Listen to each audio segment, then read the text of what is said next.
If you have an interest in horses and love learning more about horses, the horse industry, teaching, or even managing your own horse business, then you're in the right place.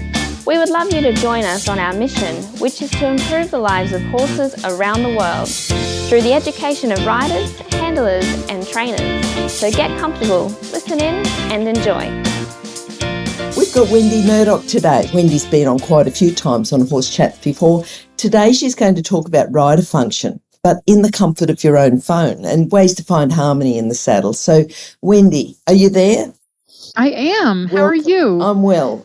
Welcome back to Horse Chats. It's been a little while since we've chatted, but always enjoy talking to you, Wendy, and you always have such a wide variety of things to talk about. You know, it's not just the same thing again and again, which is great.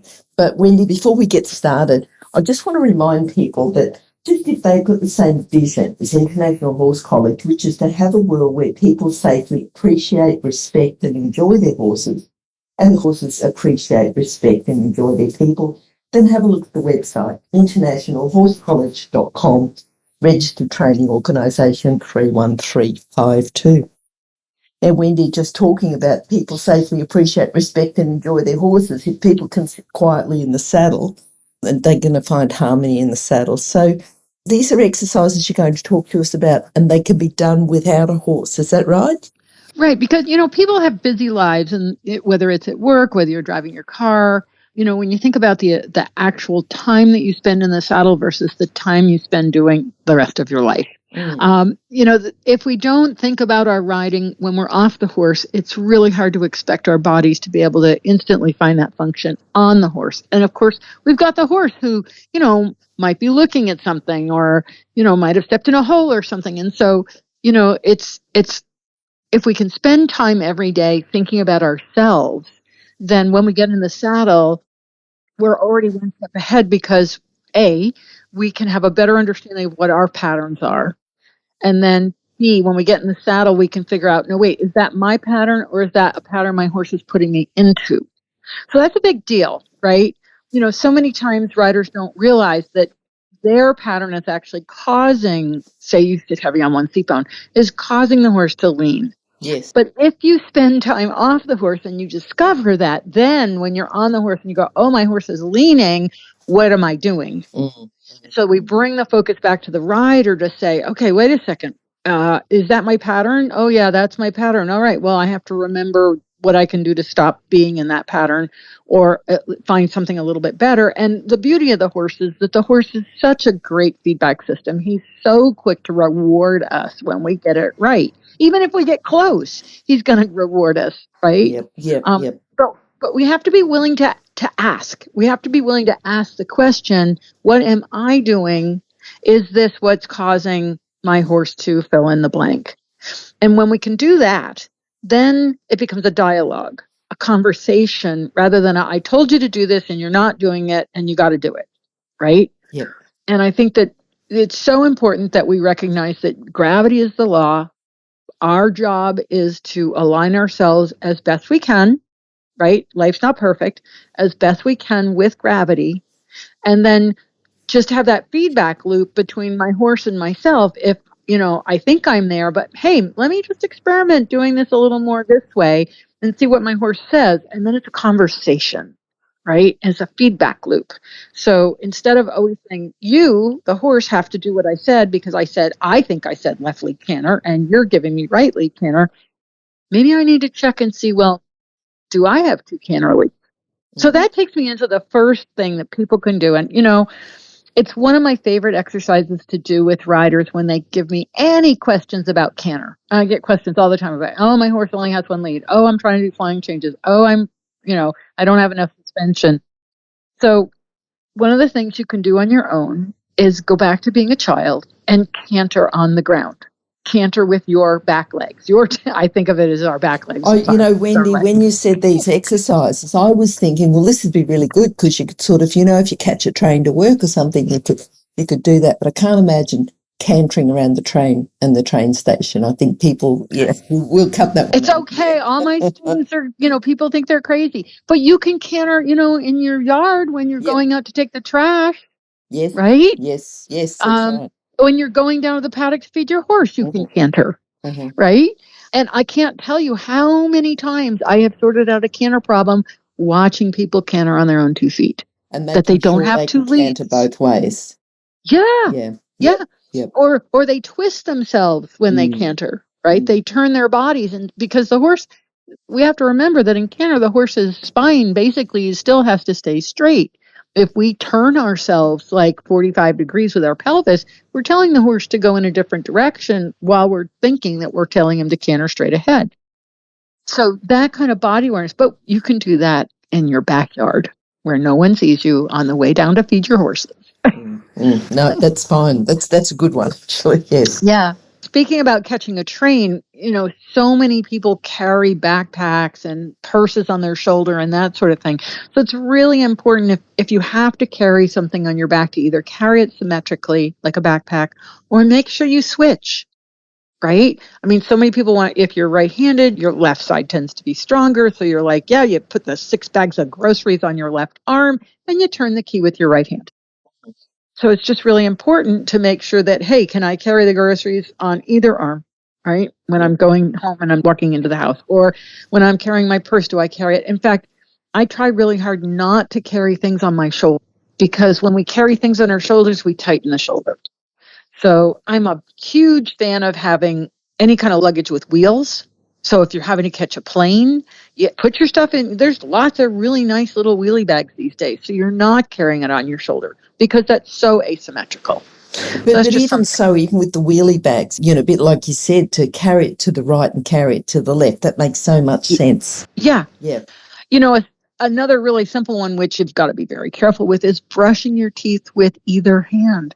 Because when we ride, we need to be ambidextrous to the best of our ability. We need to be able to use our hands to aid our horse to make contact with his mouth equally with left and right. And so many people are so one-handed, they can't do it. So I'm not saying you have to do the whole brushing your teeth with the other hand, but spend a few seconds every day brushing your teeth with your other hand. Not so much that it makes you frustrated, but just enough to get it going. And just to show you that when you're blaming your horse for something, it can be you.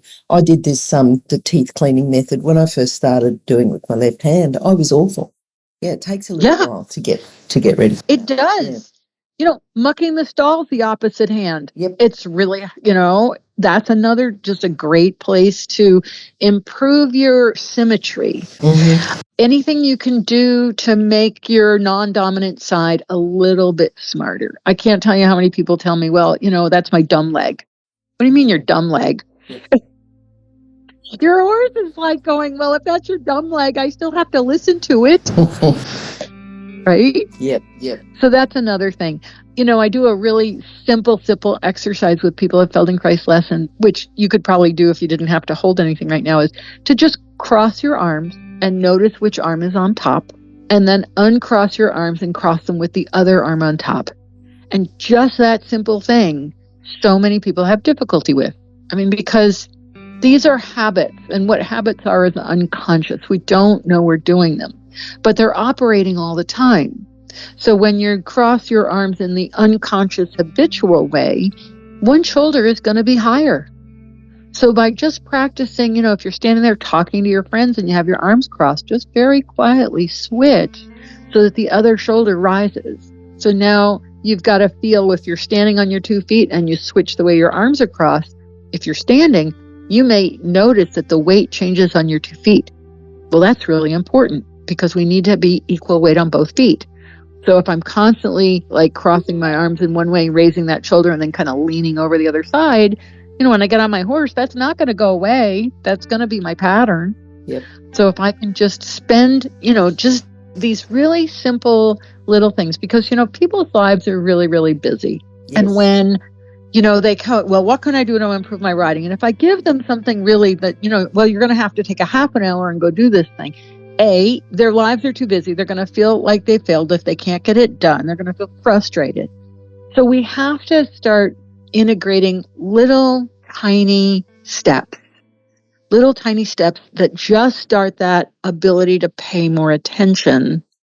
And as we do that, then it becomes playful. It becomes fun. Well, can I stand on my right leg and put my shoe on with standing on my right leg? And then can I stand on my left leg when I put my other shoe on?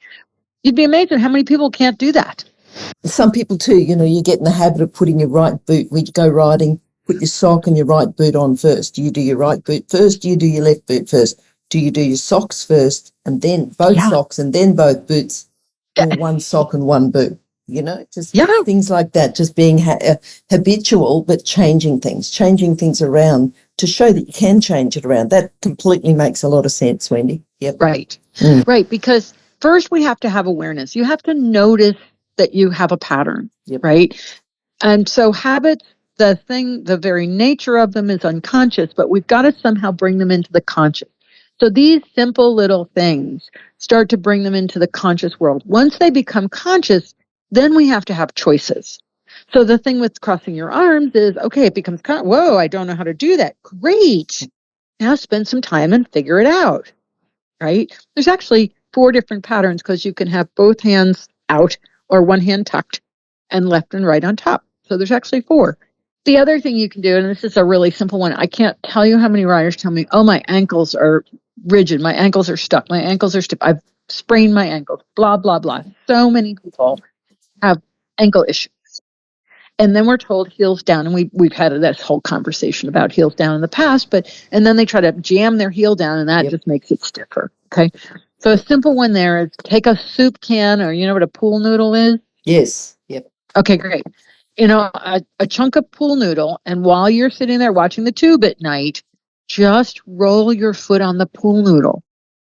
So you can roll it straight, you can roll the inside edge, the outside edge, you can drop the heel and make circles with the heel or drop the toe, just to bring in movement in the ankles.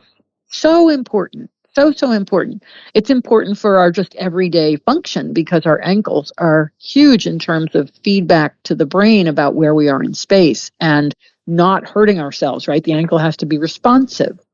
So, just playing with a pool noodle under each foot or under both feet at the same time, even I'm okay with that, to just increase that ankle mobility. You can do that at work. You can have a soup can under your desk at work. Nobody has to know. Yes. Yeah. And the other thing is too, the rigidity of the ankle. It pushes the lower leg forward. It just pushes That's right. the line. So they're good exercises. They're great. Right.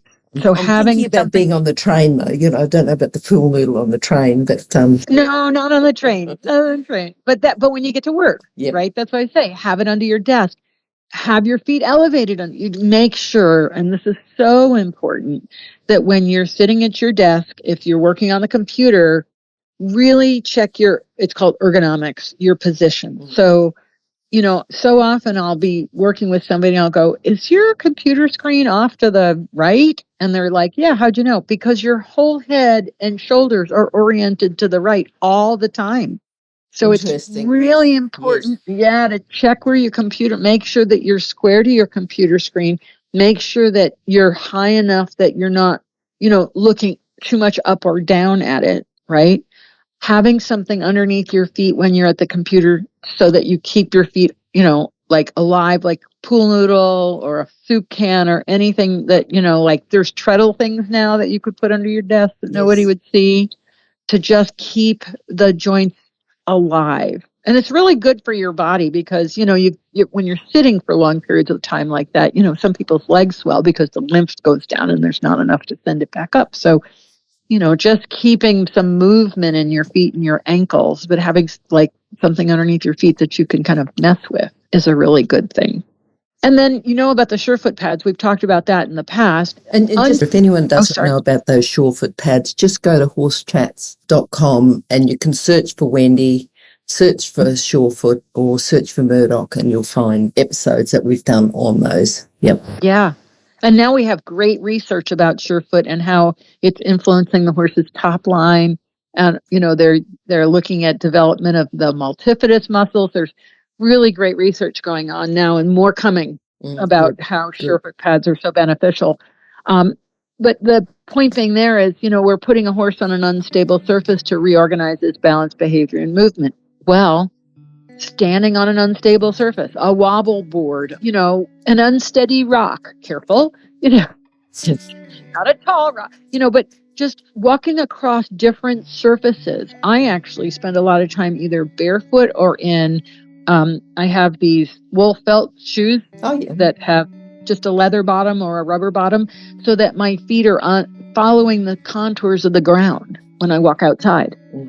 So, we tend to put our feet in boots and shoes and then forget about them. And they're our sensory organs. They're picking up information about where we are in space. They're really important, right? Anytime you can either stand on unstable surfaces, hold on if you need to. It's totally fine. Depending, if you feel unsteady, grab something or get off. But spending some time working on an unstable surface is really, really good to keep your what's called proprioceptive system, the system that tells you where you are in space, to keep that functioning and healthy and alive. And that's so important when we're riding, and we have to know where we are in space. So that's just another, anytime you can walk across some rocks, or if you're walking to the train station, not hold on while you're riding the train. That's another great one. Yes. So good. I do that a lot because I have to take the train when I go to the airport. Stand next to a handrail or have one really close, or whatever. Don't think you can do this all at once. And then take a rider stance. In other words, you have to bend in the hip, knee, and ankle. And then just test how many fingers do you need to hold on with. Now, obviously, you've got to be ready to grab if the train slows down abruptly or if it goes around a bend or something like that. But instead of just sitting on the train, stand and bend into your joints and put one foot behind the other, with your joints bent, and feel how you can shift your weight from one foot to the other depending on if the train is accelerating or decelerating. And that one is, obviously gradually work your way into doing that for any length of time, right? Yes. It's really can be very demanding. And if the train takes a sudden jolt, you want to be ready to grab something. It's really important. Not the guy next to you. He might not appreciate you. But that's a great one to do on the train, right? And I would suggest if you have a purse or something on your shoulder, take it off, put it down on the floor between your legs. So you're not trying to struggle with this object, this weight on your shoulder while you're trying to figure out how to stand without holding, right? Yep. So it's always good for people to think about, how can I break this exercise down, or how can I break this thing down into digestible bits rather than trying to do it whole hog and then feeling like, oh, I can't do that, right? Make yourself successful. Small wins are so important. You talked about earlier about we only ride the horse, we might jump on and ride for an hour a day, 2 hours a day, if we've got a couple of horses, but all the rest of the time, we've just got to be more aware of what we're doing. Yeah. And, another thing that I actually do quite a bit is, I watch people, I call it exoskeletons. I watch people use chairs like exoskeletons. So a lobster has an exoskeleton, and skeleton's on the outside. And when I watch these commercials on TV for all these fancy chairs to have at your office desk, and they support you in 10,000 different ways. And I'm like, wait a second, aren't our little tiny postural muscles supposed to be doing that work? Yes. Yeah. And what happens if we let the chair do all the work like an exoskeleton? They fatigue. They don't do their job. So we're deconditioning every time we let the chair, support us. Now, again, it's not that you have to 24/7 never sit against the back of the chair, but spend a little time every day making sure your feet are squarely on the ground and that you're not using the back of the chair for your support, that you're finding your balance. This is so important in riding. Is that a good way to improve the seat, Wendy? Have you got any specific exercises to improve the rider's seat? Well, that's one that's so important, because what we need, I've got a lot of them, but I'm trying to think of simple, easy things that people can employ. So when I like to sit on a flat surface. When I do clinics, I'll see people with all these slingback chairs, all these canvasy chairs. I never sit in them, right? I'll sit on the mounting block because it's a flat surface. And I like a solid flat surface to sit on. So I like benches, I like mounting blocks. If I have to sit in a chair, it'll be a rigid chair. If the rigid chair is really slopey to the back, like tries to put me way behind, I sit to the front edge. And then it's just making sure that your back is not hollowed, right, or round. So that's going back to just really feeling where your seat bones are. I'm sure we've talked about that before. Checking that your weight's equal on your two seat bones. You can always stick a hand underneath and feel, right? And then you'll know what the horse is feeling when you sit on his back, because it's amazing how much pressure there is on your hand when your body weight is on your sit bone. Yep. I mean, right? And so I like to have my feet square, about shoulder width apart. My back is flat, and I do not lean on the furniture, so that I'm constantly telling my little postural muscles to stay active. You guys got to do the job. That's who we need when we ride. We need the postural. And you know what? It's the same thing the horse needs. I just did a webinar with a veterinarian on kissing spine and, like back pain. And these horses are winding up with severe back pain because they're not carrying, and it's a long story, but, they need to be able to carry their back up to carry the weight. Well, to do that, they need the same back muscles we need. And they need to be not shortened in contraction, but lengthened in stability. So, it's like the more you can think about what you want to feel when you're in the saddle. In other words, equal weight on both feet. Look down at the angle of your thigh and just notice if the angle of your two thighs is equal, or if one thigh is much more externally rotated or further out than the other one. Or maybe you habitually sit with one foot more forward. These are the simple things that when we start to bring some awareness to them, first thing is we have to notice, wow, I didn't realize I'm always resting to the outside of my right foot, or I love to cross my right leg and I never cross my left. Things like that. When you were talking a little while ago about the way you stand, so that would have to help the rider's leg position, wouldn't it? Standing correctly, making sure that their leg is underneath them and they are in a balanced position rather than like a chair seat or something like that. Yeah, and equal weight. And that's, how can I tell if I have equal weight? Okay. So, there was an old exercise, which is to have two equal bathroom scales and stand on the two scales and see if the number is equal on the two scales. Yep. Not everybody has two scales. Okay. But even just standing and then shifting your weight slightly to feel what happens when you shift your weight to one foot or shift your weight to the other, or shift your weight toward the toe, or shift your weight toward the heel. When does it feel like you're over the middle of your foot, that the weight's equally distributed, that the weight feels like it's the same on two legs? Look in a mirror, right? You can stand in front of a mirror instead of looking at, what a nice shirt I have. You can look and see, does it look like my two legs are equidistant apart, that I'm on the same part of my foot, or am I rolling to the outside of my pinky toe on my right foot and I go to the inside of my left foot? Are my knees aligned over my second toe? Now that's going to be a confirmation thing too. Depending on your confirmation, that might not line up. But just like a horse, the ideal alignment here is that your knee is going over your second toe so that you have that weight bearing line, which is what you want in the saddle. I'm a bit quiet here because I'm trying a couple of things myself, just, giving it a go. Yeah. Yeah. And, that's the thing is, what we can do in a few minutes every day is do something a little different, right? Do something a little non-habitual. Brush my teeth with the other hand, brush my hair with the other hand, pick up the pen or the cup of coffee, walk around with it in my right hand instead of my left hand.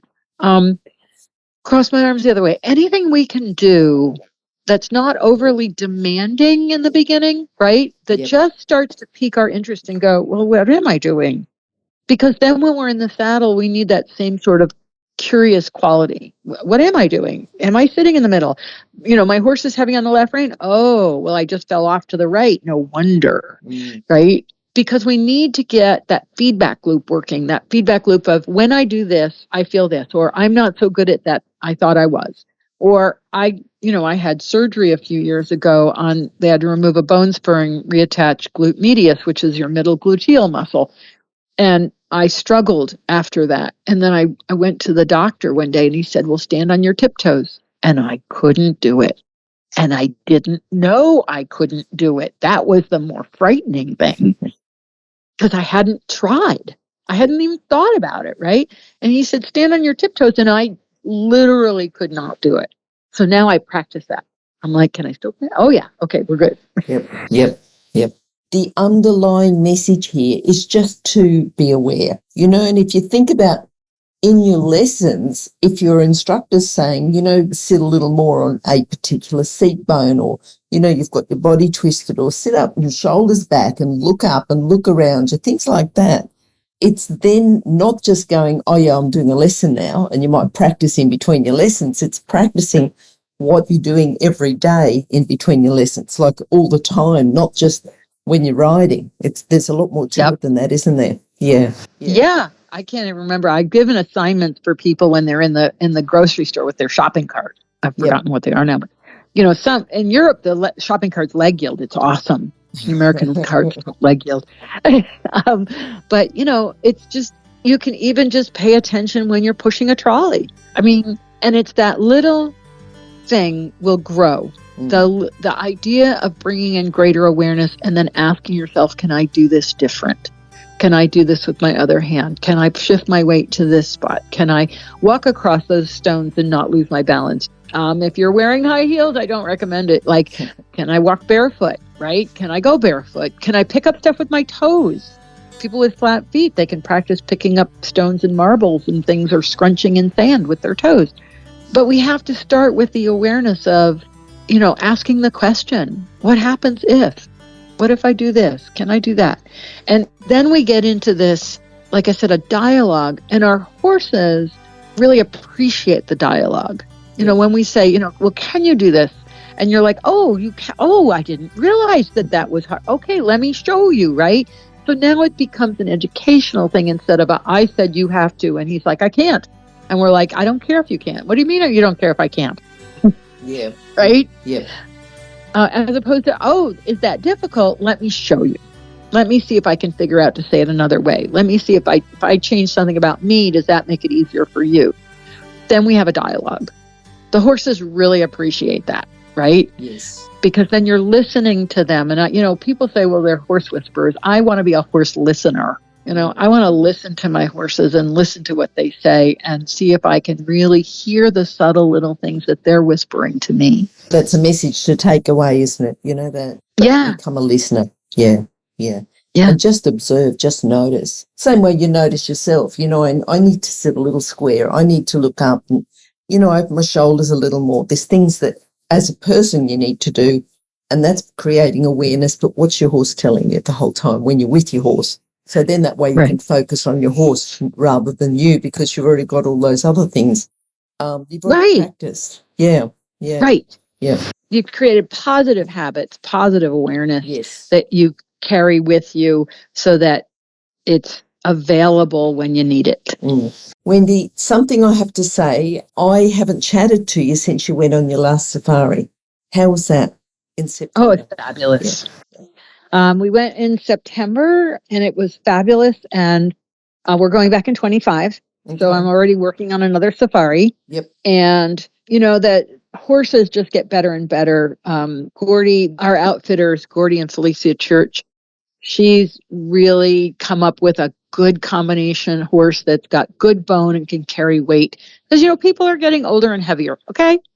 They can go on safari, but these horses are delightful. And my little horse Astro, I so enjoyed him because we could go canter, pick up a hand gallop or whatever, and then I come back and he's like, okay, and it's and they're so brave. They are so brave because we knew where there had been some lion, and we were riding past where the lion had been, and they had moved off. They were at a pond and they'd moved off into the bush. And so my horse's ear was like, there's probably somebody over there in the bushes. And I was like, thank you for telling me.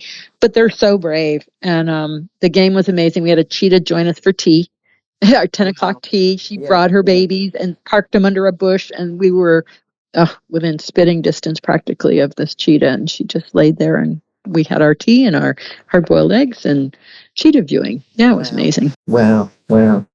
All right, so you're going again. Now, if people would like to contact you, there's so many things we've talked about.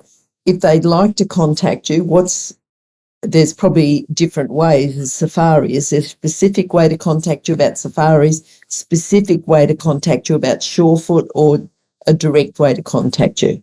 What's the best way? So, especially for safari right now, I'm working on setting up an online way to contact me, but it's not done yet. So they can just send me an email at wendymurdoch.com. I'm on Facebook, Murdoch Method. We've got a Surefoot page and a Fans of Surefoot on Facebook. We've got the Surefoot Equine website. Surefoot Equine.